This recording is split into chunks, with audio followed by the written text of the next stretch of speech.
Well, Hello. hello. Here we are Good all by morning. ourselves, just about, I think, this morning. Oh, well, that happens, doesn't it? It does. It does. How are you, Mm, Rob?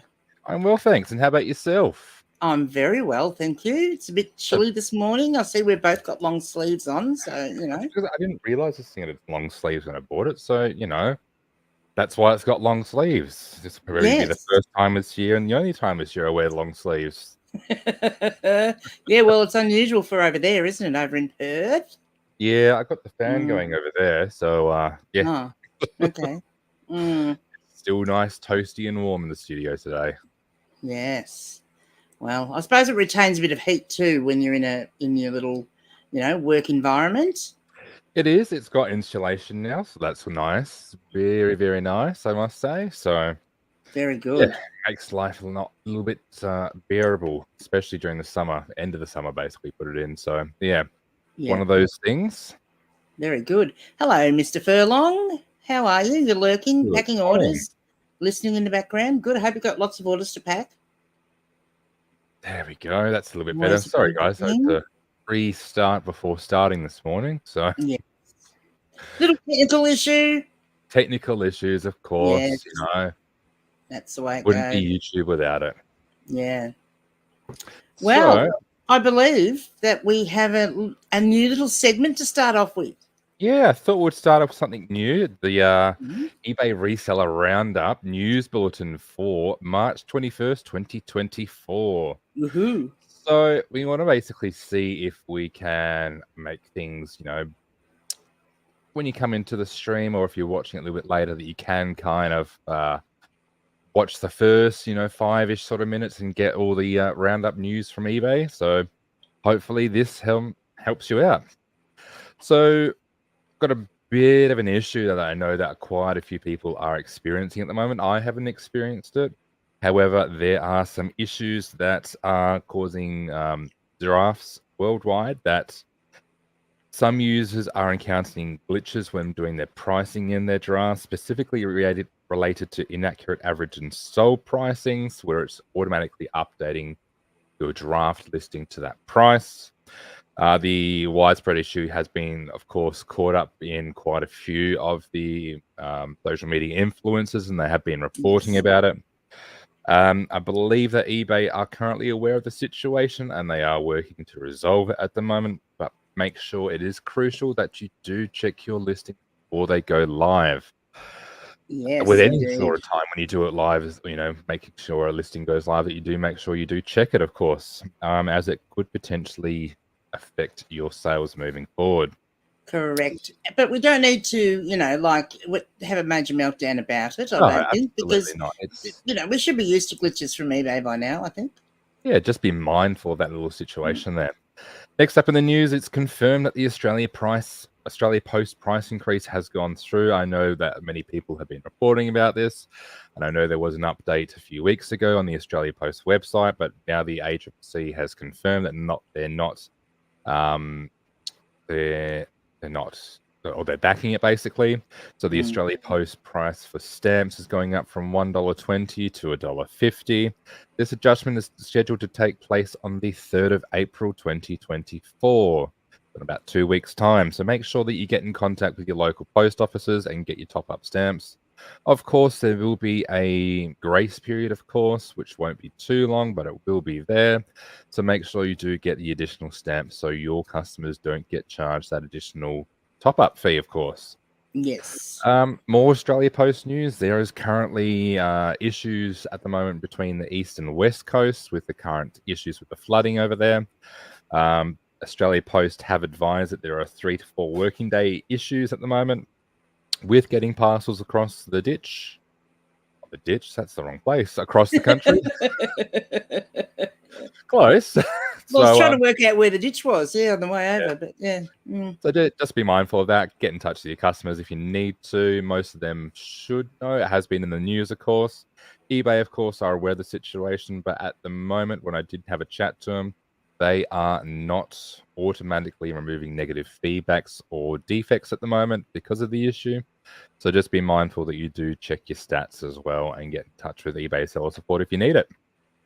There have been an update on the platform. It looks like in eBay stores that you cannot do the optimization for searches in the stores on, of course, the left-hand side, which will be this side for everyone looking at me on the opposite side, of course. So it is affecting the ability to look at save searches or previously sold items. There are workarounds at this, of course, if you do go into the advanced search settings and type in the eBay username you're looking for, and going there, of course, we'll be looking into this one to see if it does make a permanent change, because I don't think it's going to be the best experience for customers if you are trying to search in the store. But they can't sort of drill down on some of the item specifics, of course, which is a little bit annoying. Very annoying. Yeah, that's it for today, I guess. Anything Very else you want good. to add there, Granny? No, I don't think so. I don't think so. I think you've covered all the major topics of the current time. And while we're going, go home yeah. now. Not quite. So Chris says, yes, lots of orders. He's a happy man, which is excellent. Happy day. Very good. Flipping cute. Hello there. Welcome morning to Resell Roundup. And we have our little Kookaburra friend, unwanted but needed, on his regular lunch break. Hello. And then we have His Highness. We have His Highness. Morning, humans of YouTube.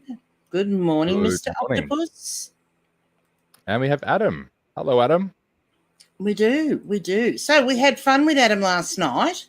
Yes. So Adam got a rather large free book haul, which, I mean, I thought there was a little bit of value looking at the pictures. He thought there wasn't going to be any value at all, but we went through it all last night when he got back from collecting it. We went back and we went through it all, and we found some really great books in there, and we did a lot of comping while he was actually pulling them out of the boxes. Those of us that were watching were helping by comping or telling him books that we knew were going to be good. And he was able to actually put a box aside of stuff ready to go, ready to list. He knew what the prices were going to be because we told him. And, he finished up with some really good stuff. So congratulations, Adam. And on even better news, he tells me this morning that he's been back in touch with the guy that he got all the stuff on. I think, I don't know whether it was a guy or a lady or whoever he did get it from. I guess it was a guy. And he has done a bit of back and forth with him, and he's going to pick up a bulk lot more of about 8 boxes full on Sunday of more Happy days. Free. Beautiful. Excellent. Very nice. Can't complain about that.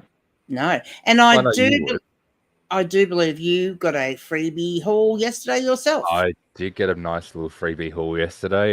There was a person on Facebook Marketplace, of course. When you're scrolling through, this was very easy for me. Do it all throughout the day, of course. Looking for stock to sell, and there was someone who was giving away some free DVDs in my area. So I basically got in the car, left, and got there within 6 minutes. And there was already someone there already who was getting some, but they weren't a reseller, thank God.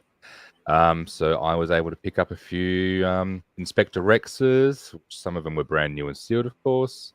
There was quite a few kids stuff, which is also still brand new and sealed, because everyone knows with kids media, it's usually scratched up to.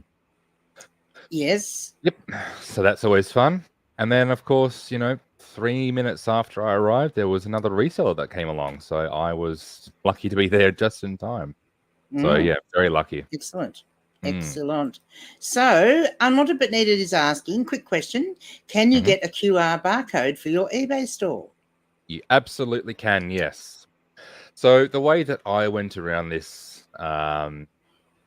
it is sometimes a little bit convoluted. If someone has a better way of doing it, please pop it in the chat, of course. So what I did to do mine, I went into my orders page. I then went into an order, and I went down and did my print packing slip and more. And then here on the packing slip, it will have your QR code on it, which is your store code. So if you go and download that and then take a screenshot of that, or do a snipping if you're on PC, of course, then that will give you your QR code, which you can, of course, use on your promotional material. Yes. And I do believe, you do it in a similar way, but I do believe I got mine by going, I'll have to think about that, but I know I didn't do it through orders. I did it through going through my store, I think. And there is a way of getting it, doing the same thing though, because it prints, it basically will bring up on the screen like a coupon for you to print out. But rather than print out the coupon, you can print that out, I suppose, if you want to do it that way. But yeah, I just use the snipping tool in Windows, or you can use there's a similar one for Mac, and you can just take a screenshot basically of that section, and then you can use that as an image to put into whatever you want to put onto your thank you cards or whatever else you want to put it onto. So yes. Absolutely. So yeah, that's what I did when I did my promotional material, is basically just went to the orders page, printed off or downloaded a packing slip, and there it is on there for you. So nice and easy. It is very easy. Yes. So I guess we should probably get onto the topic of the day, which today, Leanne, is I forgot. Well, I think one of the things that we did want to talk about, I think, briefly, which kind of leads into with the glitch thing, but we do want to sort of mention that one of the issues we have as resellers, or anyone that's actually selling on eBay, is when there are issues with eBay, that the lack of communication we get from them is a bit of an issue, isn't it, really?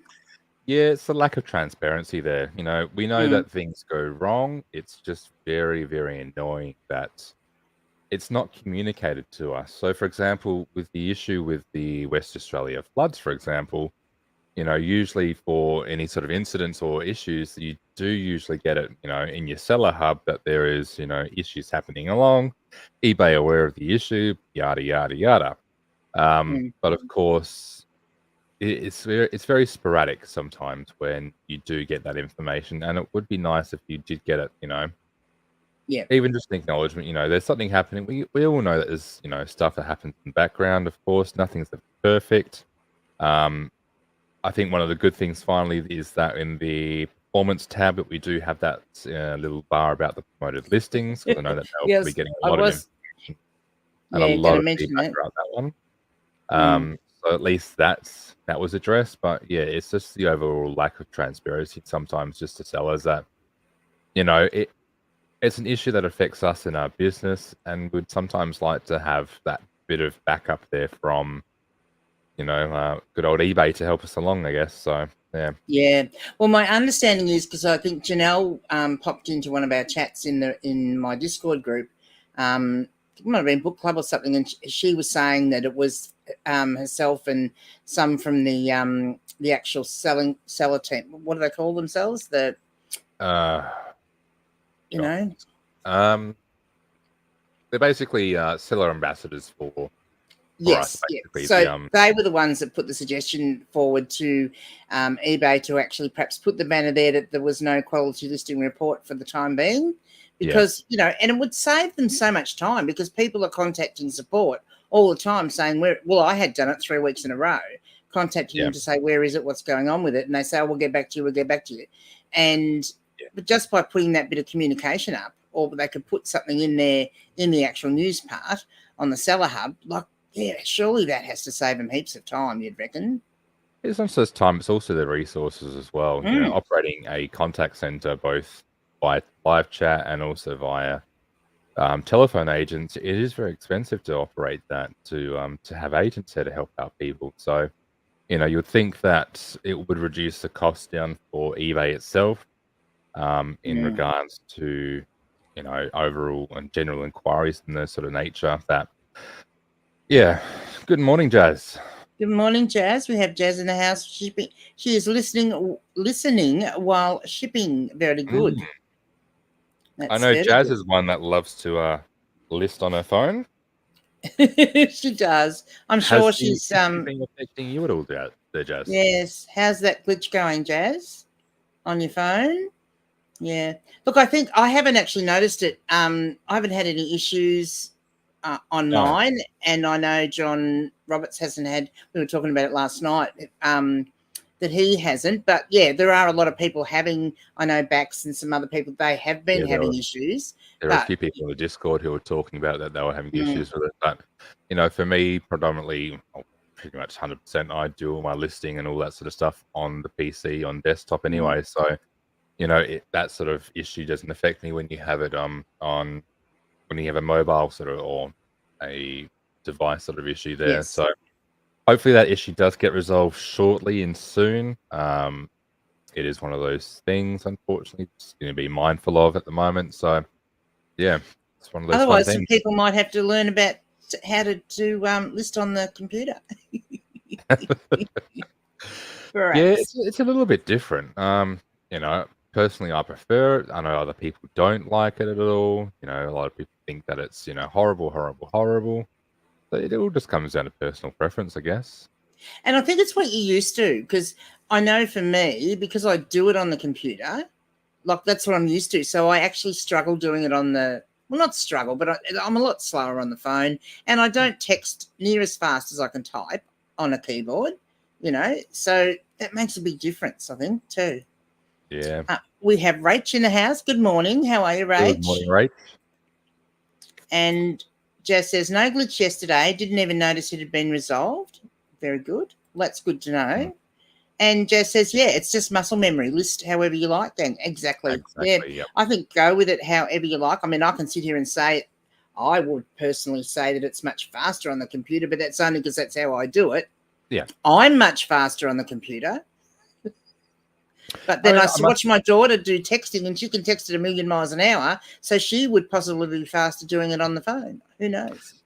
I must say that it is an important skill to know both, though, of course, in case something like this does happen in the future, that, if for example, the app does go down again, or if PC goes down, that you are able to go back to and swap devices if you actually need to be able to work on both. So, I am able to do both sort of, listings on both devices. I can do my shipping on both devices. So it's, not the end of the world. It's just all about having contingency plans. And I think I learnt that one from, watching Chris from Daily Refinement is, always have a backup plan, if something does go wrong. So, for example, with my business here, my business is my life. eBay doesn't really care if I have a power outage or that sort of stuff. Exactly. It's, it's my responsibility to make sure I do get things going out. So, of course, I have the UPS, which of course, for bigger sellers, it's a lot different compared to a smaller seller, of course. eBay can be sort of thingy and funny sometimes about that sort of stuff. So, yeah, I've got a backup dongle if I need to use the internet. I've got my phone for internet.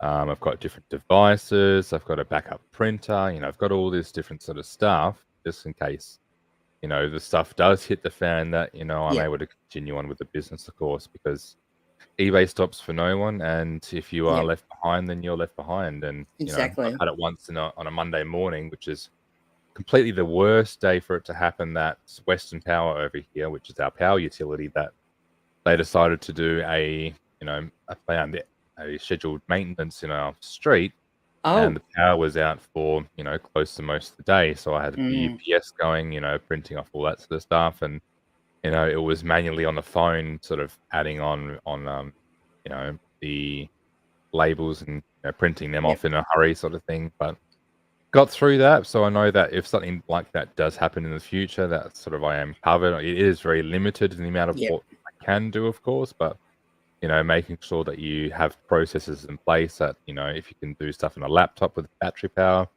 and then get yourself all sorted that way, and then moving on from there. Yeah, it is, fun. Yeah. And I, like, one of the things for me, especially like being in a rural area like I am, like if our power does go down, it's important for me to make sure I've got enough fuel in the car, that I've got enough to get to the next town, so that if it does happen that, I do have no power, because quite often what can happen is that once the phone tower runs out of power, I don't have mobile service either. So my best bet is to jump in the car, take the laptop with me, and go down to the library at the neighbouring town, so I can access it down there. So, and I know one of the things too with listing on the phone, which Jazz has talked to us about too, is that one of the reasons she likes it is it doesn't tie to the desk. So she can actually do that as she's travelling along and stuff. And so that's the other thing that you can do if you're traveling and stuff too. We have Cara in the house this morning. Good morning, Cara. How are you? Hello, hello, hello. Good to see you. Rach says, had a bit of a shitty week with eBay. First a return, oh dear, and then a cancelled listing because eBay thought my item was fake. Oh, bugger. Both of which affected sales. Bugger. So what did they think was fake? Rach, do tell. That's unfortunate. I had a item not received case today, or yesterday, I think it was, and yeah, that hit sales a little bit. It was a little bit down from usual yesterday, which is a little bit, frustrating and annoying, but it is what it is. You deal with your customer service and you do that and finish it off and help your customer as much as possible. But yeah, I had one of those as well yesterday, and it did hit a little bit. So yeah. Yes, and I had one last week too, and it's it is a bit of a pain, and I think it's something we probably have to keep a little bit of an eye on too, because mine arose where the item actually got sent out, and there wasn't actually in the tracking information. It didn't actually say that they had actually tried to deliver it to the address as such. I mean, they did, but either there wasn't somewhere to leave it, I expect, and so they kept it at the local post office. And the customer didn't realise it was at the local post office and didn't go and collect it within the 10-day time period, so therefore it then got sent back to me. So that's something else to be aware of too, which is, a bit of a pain. I mean, you're meant to be covered as a seller for that as part of your seller protections, because there has been an attempted delivery, technically, because it is waiting collection at the post office. I mean... Well, I found the difficulty, which I did sort out with eBay, but because what it said was redirected, which meant they were redirecting it back to me, right? That was what the tracking information said. eBay assumed that I was the one that had it redirected. And I had to explain to them, no, that wasn't me. That's actually Australia Post policy, that if it's not picked up after 10 days, that it will get redirected. So I put them onto the actual Australia Post webpage where it's got their policy for that, where it says that they will redirect it. So, I was actually able to get it sorted out, but, just something to be aware of. It's just a process you have to go through as well, which can be a little bit confusing for some sellers that, with the current process is that in that sort of circumstance where an item is returned back to you, is the case is that first found in favor of the buyer because the buyer didn't receive their item, and then you have to appeal to the decision and provide them with the information that, there was an attempted delivery scan and this that, to show that you were in the right. But that's just the eBay current process at the moment, that, with that sort of issue, that you have to be mindful to do the additional steps in that regards, which just a nuisance. And that was the thing, and I was quite happy to refund her, but I didn't want to refund the original postage because I didn't think I should have to refund that. So that's where it's a bit of a pain. So I had to, they basically refunded her, took all the money from me, but then they refunded me back my postage amount. So Unwanted but Needed says, I wish eBay would leave the app alone, keep it the old way. We often mumble that. Update it. I do like the new features on it. I do like that you can see your scheduled listings. I like that you can see the item location, the SKU numbers. There's a bit more information on there. I don't like the new messaging system. I don't like that. It's good that it keeps it all together, which is great. I just don't like the messaging system. That's just a personal preference for me, though, of course. So same. Yeah. Same. And Rach says it was a Longchamp bag which I bought from a store, so I know it was real, but I didn't keep the receipt, so I can't relist it. That's the thing with luxury items and high-end items. You do have to make sure that you can provide the provenance there. It is very important for your business sort of thing to be able to provide that provenance. It's eBay kind of expects it, so it is difficult because they're also, under the guise of, we have to make sure everything on our platform is true and correct, and it might be frustrating, but it's just the rules, unfortunately. So, I do feel for you there, Rach, of course. Yeah, and look, that is something where Depop comes into play, or can come into play too, because you know, stuff that you can't sell on eBay because there are issues with it like that, you can probably sell on Depop. So that's just something to keep in mind. Not that we're of course advocating to sell counterfeit goods. It's basically no. easier marketplace to sell on when you do have those sort of issues on eBay. Yeah. They're a little bit less as strict would be the best way to put it. Yeah. And because you can't, like, there are times when you just can't get around it. So as an example, so there were I'm trying to think of the name of them, but a particular type of doll that they were fairies, and you pulled a string and they flew back in the, I'm going to say the 80s. And they were actually withdrawn because they were considered dangerous. I think a few kids might have got hit in the eyes and all sorts of things with them. So you can't sell them, but people want them. They're collectible. They're worth money, right? Anyway, you can't sell them. I know that. So, but I actually picked up a plush equivalent, like it is from that brand, Sky Dancers. They are. I actually picked up a plush. It's a bit taller than a Barbie doll, and the body of this doll is all plush, but then it's got the head on it like a Barbie doll head, but it has got wings that come out. They don't fly. It doesn't fly. It's just got the wings. I listed it. They pulled it down. I reworded it because I'd seen someone else list it as well. I reworded it all. They pulled it down again. I rang them and spoke to them about it, but there's just no way around it with that item. I just can't get around it, even though technically it's not one of the things that actually got withdrawn from sale because it's got the name Sky Dancer. Can't do it. Yeah, so eBay have to be very cautious and careful, of course, in regards to selling, recalled items and product health and safety.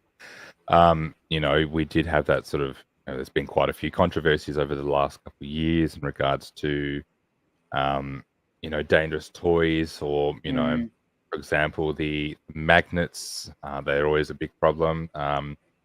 There was another toy called the Ellie fan, which was recalled. Yes. And I know there was in the Facebook group someone who was talking about that, which was quite interesting to see. It is a very, very interesting topic in regards to recalled items and the, how do you to basically offload that item. With the ACCC is very strict on recalled items, and for a brand, it's usually easier for them for lower priced items to basically just do a blanket ban of, product A or, brand A, has got a safety issue. So we're recalling everything within that brand category. It's a little bit different for sort of items which are priced a little bit higher. For example, I know that the example of using a car was a little bit different. That, for example, with the Elephant range, that if it was recalled, then it'd be easier for the manufacturer just to do a blanket recall. Because when you're dealing with a retail store, it is a little bit different with training and that sort of stuff, just to basically get all the products back in so there's no more injuries. Because recalling everything in a financial sense is cheaper than if it were to basically just go, we're only looking for, this product, or this product. Then to just bring everything back in, it's cheaper. And then that way, if you don't have those little, mitigating incidences where there might be legal ramifications regarding that. Compared to, for example, a vehicle, if they know a particular model, year, and type, it was affected, then they're only going to recall that sort of, small range of vehicles, as you usually see in the news anyway, that, we'll use an example, like, for example, Toyota, when they had the Takata airbag recall, that was a bit more widespread, of course, but they were able to pinpoint, this item was affected. So these vehicles during these years are all affected as well. So it was a more pinpointed sort of recall in that regards compared to something else there. Yeah. And, and most of the time, like the toy manufacturer, that's going to be just one of their ranges. But they're going to be, that they would be having lots of different ranges, but it's just that particular range, like the Elephant, would have been just one range. And I don't know how many different toys they had in that range, but like there may have only been 3 or 4. But when it comes to being dangerous, we can't be having that. And Rach does say, meanwhile, loads of people are selling obvious fakes all day long. And yeah, look, people do get away with it. And it's just a matter of whether that item does get picked up. That can depend on how the title's listed or the photos. It just depends sometimes. And sometimes you sneak things through. And it's a bit like, shoes that may not be in the greatest condition.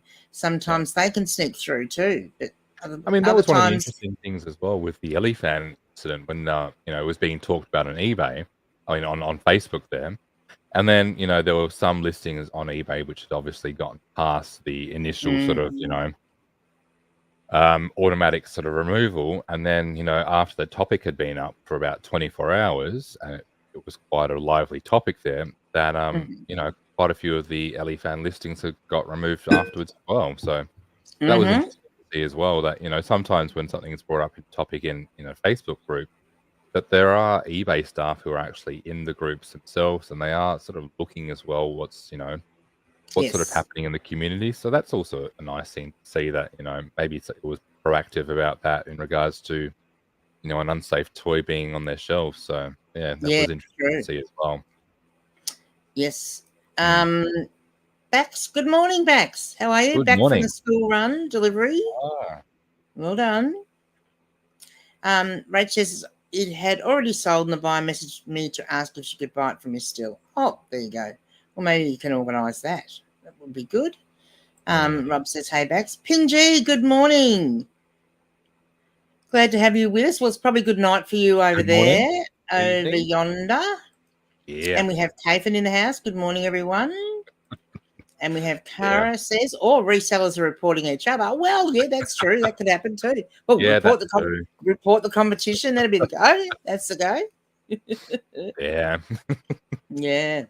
It's a fickle place sometimes.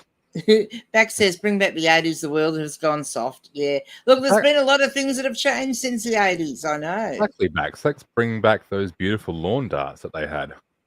Yeah, well, I was thinking Bax might want to bring back the 80s so he can get a Coogee jumper, because apparently he really likes them. Oh, that too. And then just buy a box load of them, keep them in the attic, and then, when it comes to 2024, just pop them on eBay. Exactly. Make a mozza of dollars. Yeah. I say. Yes, Bax. Yeah, look, because I always think things is... Their sale? Was it Bax showing us their sale? No, Bax was commenting on what an ugly jumper it was. Oh, yeah. No, that sold for around $350 just for that jumper, didn't they? Yeah, they do. They sell for very high dollars, yeah. And it is not nice to look at. Yeah, no. Well, yeah, it depends if you like that sort of stuff, vintage. Ping G says it's 4:30 p.m. here in California. Well, it's a bit like the parachute windbreakers. They are so popular. You can buy them. If you can get an authentic 80s parachute especially one with the bat wings arms and the bright color blocked, pink and purple and or orange and yellow, and they sell for big dollars, and they sell really, really quick. But other people would look at them and say they are ugly as. But yeah, I wore them back in the day. No, I'm not looking. I don't want to look like a licorice all sorts either. Nope.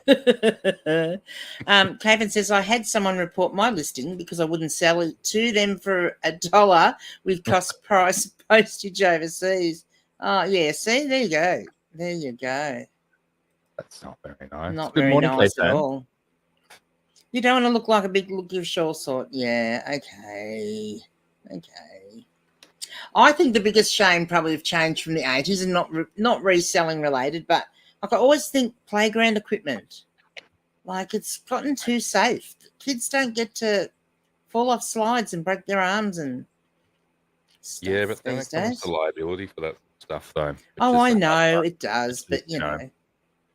Who's in the wrong? Yeah. Well, we used to go out and climb up on the haystack roof and jump off. Yeah, we used to climb trees, Yeah. If I fall out of a tree, it's my own fault for doing that. But, for some reason these days it's now the property owner because they made it unsafe and enticing. Yeah, well, instead of having it where the child's learning to, you go up, you fall out of the tree. Well, I won't do that again. No, exactly. Unwanted Bonita says, if only we had time machines to go back and get all those bolos. I know. I keep thinking of all the stuff that I wore that I should have kept. I mean, I've got a couple of really nice pieces that I have kept. And one is a Staggers denim jacket, which I could probably sell for quite a few $100s if I so wish to do so. But I don't want to get rid of it. And it has come in handy. It does get loaned around a bit because it's the perfect. It does have the big batwing sleeves and the cinched-in waist and the big lapels. It's as heavy as all get up, but it's one of those things that just you look at it and just screams 80s. So it has gone around. A few people have borrowed it when they've had to go to 80s, dress up shows. So it does get loaned around a bit. Back says, the steel rocket ship of death was always my favourite at the playground. Yes. You don't see too many of those around these days. Even just looking at them in summertime, you get burnt from it. So. True. Yeah, there's not too much steel stuff, is there now? No. Adam says we used to move the trampoline beside the shed roof and jump onto it. Yeah, that's asking for trouble, but loads of fun. Yeah, well, we put the trampoline next to the swimming pool. That wasn't the safest thing to do. Yeah, no, definitely not. Definitely not. Yeah, Cara says, I fell out of a tree pretending to be a monkey when I was younger and fractured my ankle. Oh. Well, I was lucky I didn't actually break anything. I don't think any of us got. Well, I mean, I guess we were landing on hay too, even though it was a fair drop. We were landing on soft stuff, so it wasn't too bad. And then Mum would come out every now and again and yell at us, "You kids, get down off there!" But it was always fun. Cathan says, our favourite playground growing up had a 5-metre long beam, which was about 1.2 metres off the ground with only a chain to hold on to. You were screwed if someone was coming from the other side. That's high, isn't it? Oh, high up, yeah. But wow, what great balancing skills you would have learnt. No, exactly. I reckon. Back says nice to Adam, Touch wood, I have not broken a bone in my life, so hopefully I don't want to do that. But touch wood. Yeah, I've had a few now. Oh dear. Yes, few of the odd ones. The last one I did was a collarbone. That's not much fun because there's nothing they can actually do about it, but it hurts. Let me tell you. Oh, it just goes into a sling for a few weeks, and then it just heals itself by itself. So it does. We have Rex Collects. Good morning. Can't believe playgrounds have no monkey bars. I know. Oh, we had them at school. So I went to a Catholic school, and we girls had to wear dresses, of course. But they put the monkey bars in, and then they realised that when we put our arms up, the nuns did, when we put our arms up, that, sometimes you could see knickers. So we then were told the only way we were allowed to get on the monkey bars, we had to wear shorts under our dresses. Yeah. Well, modesty rules. Yeah, well, got to do what the nuns say. You had to do what the nuns say, or you got to clip over the head. Or got the cane out. The cane came out. I tell you. One thing I didn't bring up in the eBay news bulletin this morning was that the Retail Fest is coming April, in about a month's time. It is. If you go onto your eBay seller hub, there are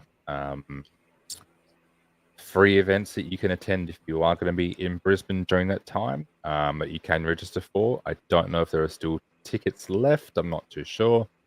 But there was an announcement put out on this eBay seller hub that you can attend for free. So, if you can do that, go for your life. Yeah.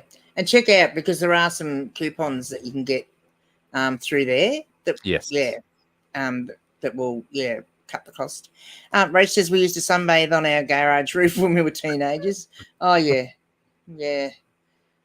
So sun smart. Not. No. Cara says not the child's knickers. Oh, no. Yeah, exactly. Modesty, yeah. Oh, yeah.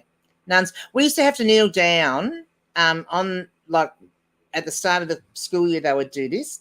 So you would actually have to kneel down in front of the nuns, and they would get a yardstick ruler and put it there, and your dress was not allowed to be any more than 7 inches above your knee. So if it was any shorter than that, you got a note sent home to your mother and told to get your daughter a new dress or take the hem down. So that's they wouldn't be allowed to do that these days, I wouldn't reckon. Oh yes, so Unwanted Bonita's asking, is it just in Brisbane? Yes, it so is. Retail Fest is always in Brisbane every year. It is quite a few e-commerce retailers there, and it looks like a really good event. I have yet to go to one. Being over in Western Australia, it is a bit of a hike to get over there. 5-hour flight there, 4 hours back. It is very difficult. But yeah, I know that there are quite a few people going, and a lot of people from eBay as well are going too. So if you can get there, it's a great place to network, have a chat to the eBay reps, and it's the best way to find information about the platform or get tips and tricks and ideas. Have a chat to them, definitely. Yeah, and then for me, like one of my issues with traveling anywhere like that too is like I've got a 3-hour drive to get to an airport. Where to plug in your Zimmer frame? Yeah, of course, right. Which I don't actually have one, by the way, boys and girls. People just like to think I have. Kaven says we would get laughed at if you didn't wear boxes on the monkey bars. Yeah. Oh, kids can be so mean. Yes, 2 Aussie thrifters. So welcome, Brad. We have Brad and Jazz are off to their first retail fest this year. Morning, Brad. Lucky you guys. They're heading over. Yep, and they are very happy to be talking to people that are over there that might know some good op shopping places that they can. Yeah. Well, I saw that as well. That was an interesting one. Apparently, Savers are coming to New South Wales, apparently. Oh, really? Yeah, and they're going to be opening up a new store. So they took out a lease for a warehouse. I forgot where it was. But yeah, they're going to New South Wales. Excellent. I also believe that the Lifeline bookstores are coming to Victoria, starting off with a store in Melbourne, apparently. And so we might actually eventually get like the book fair that they have in Canberra. We might actually eventually get one of those in Victoria at some point. Beck says that sounds like a scene from the Blues Brothers, GG. Oh, actually, it would fit in there. Yeah. So it looks like they're going to be opening up in Hoxton Park, from what I can see here. Right. Okay. Very good. Brad says Broadbeach Gold Coast should be fun. Yes. Last time I was on the Gold Coast, I spent my last night in the hospital, which was not much fun. So I had I had lockjaw because I was drinking special drinks where you lay back on the bar and they tip the drinks into your mouth and pull you forward, and my jaw locked, and I had to go and have a Valium injection and get my dislocated jaw put back in place. Yeah, not advisable. Did you learn your lesson? I did. No. Well, yeah, no. Yeah, no, I wouldn't do it again now. I'm a bit old for it now. Unwanted Bonita says, I'm in Tassie, so it is a bit of a hike for me too. Yes. Yeah. It would be. True. Very true. Kaven says, Brad, are you taking the van there to Aussie Drifters? No, I think they're flying. Yes, he does say it's flying. Yeah. Unwanted Bonita says, I hope Savers come to Tassie. Yes. Well, I thought you'll be hoping that AFL's coming to Tassie. Well, or is that a sore subject? They've got the new team. They just don't have a stadium for them. Just stadium, yes. That's the issue, is the stadium, I think. Yes, yeah. Brad says, nah, we're flying over, Kaven. Yeah. Savers will be good. I mean, I haven't been to Savers yet. Who am I saying Savers will be good? But I've never been to a Savers yet. But I do plan. That is one of my, soon to happen things. Yep, that's right. So, yes, I think later in the year I'm going to do a Melbourne trip. Well, I have to do a Melbourne trip for some other reasons. And so I think I'm going to organise to meet up with a few people and do a little bit of a Savers little hop along. They can take me along and show me where they are and, see what we can find. So I know we're also got there's a music CD fest coming to WA. Yes. Lee was talking about that. So when that gets a little bit closer, I shall give you some information about that if you are in WA. That that event is coming to us. So that might go to. Yeah. Be very good for media sellers. Might find some good gear. Hopefully, it's not just 2 tables and a hot water in the corner and go, there you go, guys. Yeah. That's what you usually have to WA. There's the urn over there. Go make yourself a cuppa. Here's It's a not couple on, of though. tables of things. Yeah. There's no plug for it. There's no outlet. Yeah. Brad says, but happy to do deals and ship it back if anyone has quality stock. Yeah, exactly. Yeah. Well, that's just it. Yeah, that is it. Yeah, Mum Montebanese says, go Devils. Well, I couldn't call a Tasmanian team anything else, could they? But Tassie Devils. No, but no. John Roberts is finally out of bed this morning. Hello, John. Yes, he was up late last night working very hard. And today is the only day this week he gets to have a sleep in. So he said he was going to be probably having a sleep in. Very nice. I hope you enjoyed your sleep in, John. Yes, I hope you're well rested, ready for another day to get at it, making those bundles of CDs. Mm-hmm. Bundles of CDs, because the price increase is going to affect John a little bit there as well. So being a media seller. Yes. Yep. So one of the things we did in book club in the Discord, so if people aren't aware, in the Discord every week we have a book club. If anyone is a book reseller, we deal with a lot of interesting stuff to do with reselling books in Australia in particular. And one of the things we did this week was, showing how to work out exactly how much profit you're making per item. And John gave me 2 examples of his. So one of his examples he gave was one of his very low-end CDs that he would sell. And whilst he wasn't making a lot of profit on it, he was making, I think it was $1.15 off the top of my head on this particular item. But then by the time now that the postage increase comes in, it's going to make it far too less a profit to even bother putting the effort into listing it. So he's working on delisting those items as single items from his store, and then he's going to bundle them up. Yes. Which is a good idea. I've got to do the same as well for my store. I do have a few lower value items, of course, which are probably not going to survive this price increase unless the price goes up. I know there will be some, because the media category is saturated. I know there's going to be some people that, of course, don't realize their profit and loss and will continue to sell their items, not knowing that they are selling them at quite a bit of a loss. So, I do have a few loss leaders which I've, sold off in the past just to get rid of them. But with this price increase, it just gets a little bit too, there's only so much you can do to try and get rid of your stuff. But, when it comes to paying to get rid of it, it becomes a little bit too hard for your business to sort of absorb, of course. So, yeah. And I guess you also have to look at the real estate they take up too. Like those items, are taking up the room that you could have. I mean, for me, it's not too bad. I do have shelving. I do got the boxes. DVD doesn't really take up a lot of room per se. So, I'm lucky in that regards that I do sell, a lot of media, and its footprint is very small. Yes. But it still takes up room, though. I still have limitations on how much space I have here before I have to move to a larger sort of, area. And as Bax is saying, if you can stock up on those prepaid untracked envelopes, they have no expiry and there's no price on them. So there are going to be increases for tracked domestic letters with tracking. They're going up by about 25%. So the orange stickers, so anything, priority stamps are going 55 cents to 70 cents. Per stamp.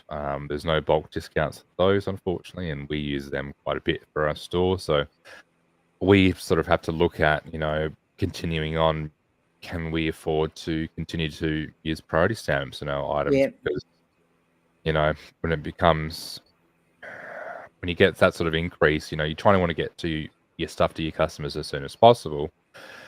And the biggest problem that we face is that the estimated delivery date that is shown to customers is sometimes, a little bit advantageous, a little bit quicker than what the reality is.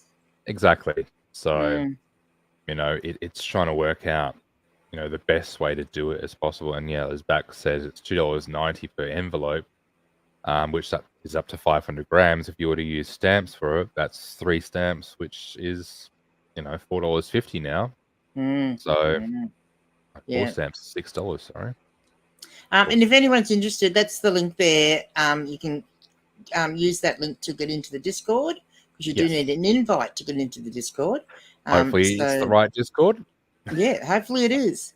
Amona Benitez says, went to Ozpost website to order same medium track mail and they were sold out. Oh, yeah, not surprisingly. Yeah. That doesn't surprise me. Yeah, that says stock up on the untracked envelopes. They have no expiry. Yeah. So some post offices will let you order them and pay for them now, and then once the stock comes in, you can collect it then. I know with my local LPO, they won't do that, but my local Australia Post outlet will. Yeah.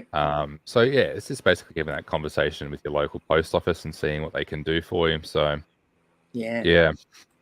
True.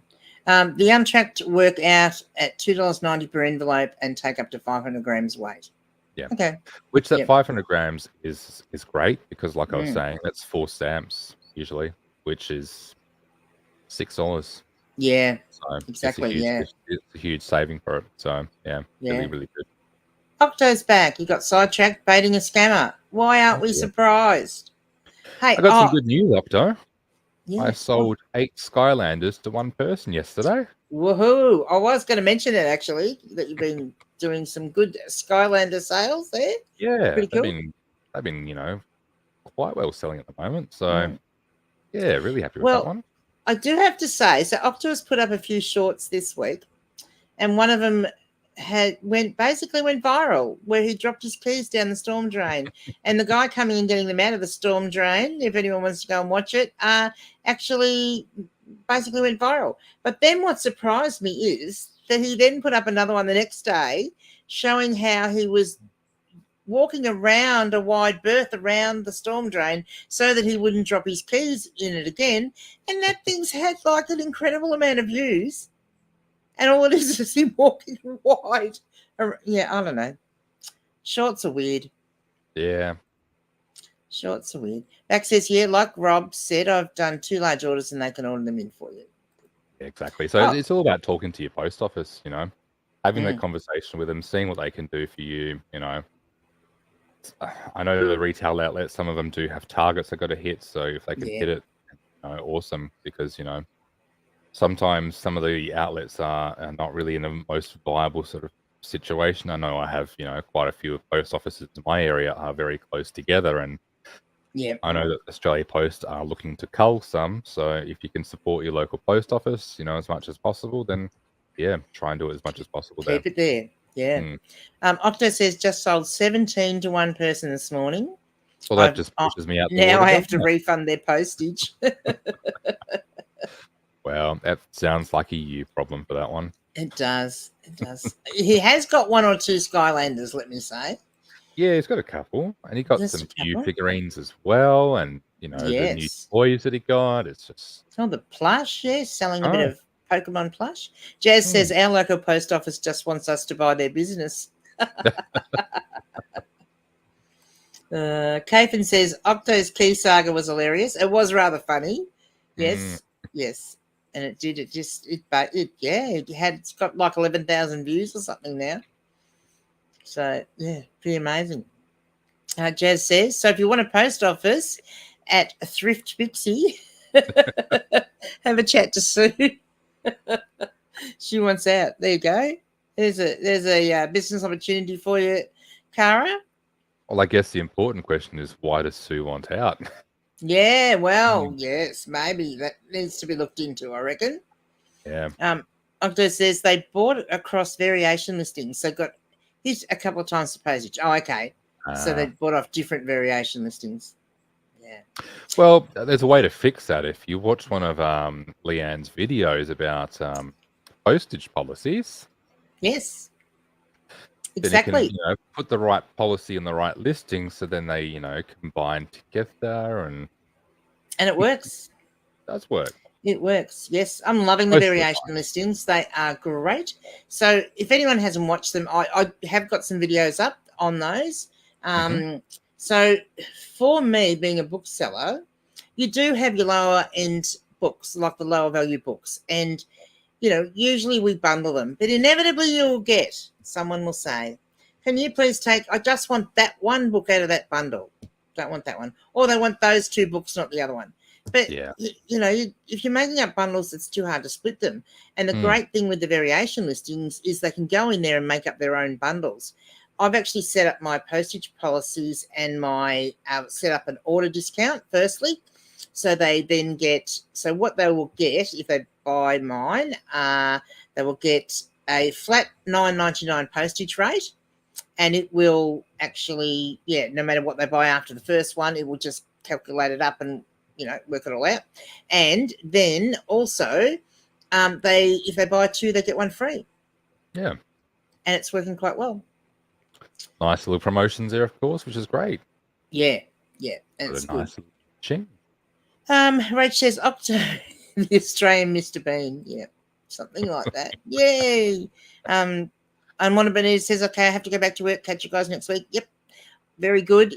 Get back and work hard at it. And we will see you next week. Octo says, no, I like all the monies. Don't we all? Yes, don't we all? But yeah, look, I've worked it out that that's probably, because if I bundled those books, if I made them into bundles, that's essentially the price point that they would be getting at them at anyway. Yeah. So it actually works out okay. And I did the figures because I have got some books, and most of the ones I've got in the variation listings are valued at under $20 at the moment. Okay. I have got some valued between that $20 to $30 value that wasn't sure how that would go, but I did all the figures the other night, and it still works out really, really well. Now, the difference being you have to work out for you whether it's to use your best case scenario, worst case scenario. So, for example, I've got some Enid Blyton books up because I just happen to have 1 or 2 of those lying around, and I sold 1 lot of 3 in a variation listing where they got buy 2, get 1 free. On that particular one, I only made $13 profit because worst case scenario came to play. 1, it was a promoted listing, and number 2, it was rural postage. So they're 2 things that I can make a bit of savings on if they don't happen. The second one, which was pretty much identical except for the books, but they paid exactly the same amount of money, but I actually made $20 profit on that one because it was an organic sale and it was a Metro Post. So, and as long as you are okay with the worst case scenario, and which I was still okay with making that $13 profit on that sale, you know, it's all good. And in general, you're going to still do, you know, the average overall is going to be higher than the worst case scenario. Taven says, I'd say Sue wants out because post office workers get a lot of abuse from customers. It's your fault there's no money in my account. It's one of those things that you see that, you know, especially with my LPO, that, you know, a lot of things are out of their control and they get the blame for it sometimes. So, Well, here's the other bit of post office news, isn't it? We were talking about yesterday. Jazz says the reason she wants out is because they changed the POS system she's been using since 67. Yes, it's changing from a DOS system to a nice new system, and a little bit different. Some of them are liking it, but a lot of them are not. But it looks not too bad, I guess. So, got to see how that goes. Cara says, if everyone calls me Postage Master, I'll do it. Jazz said, you know I would. I need someone on the inside. I'll make it a speakeasy after hours. Yeah, that'd be the go. Post office during the day, speakeasy at night. I think that sounds like a good business plan, Cara. Postage Master at Thrifty Pixie. Yeah, we should make a hashtag out of that, shouldn't we? I think so. Yeah. Well, we have reached the bottom of the chat, and I think it seems like a good time to. Well. Top of the hour. One of the 2. Exactly. I think it seems like a perfect little bit of a time to say hurrah. I can go back to bed now. I can go back to bed because it's 8 o'clock now. Yeah. Well, 11 o'clock here, so no going back to bed for me, but yes, you could at 8 o'clock. No, I've got some orders still to do at the moment, and then go to the post office and then do some photography. Beautiful. Everyone's favourite joyous task. Yes. I've already done a batch of photography this morning for my second lot of Enid Blyton books, so I will be doing that once we finish and get that live. Fun, fun, fun. Yeah, excellent. All right, hooroo, everyone. Thanks for joining us, and we will see you next time. And let us know as well if you like the eBay news. Yep. And what else do you want us to talk about? Yeah. Mm. Plugs in your frames. Yeah.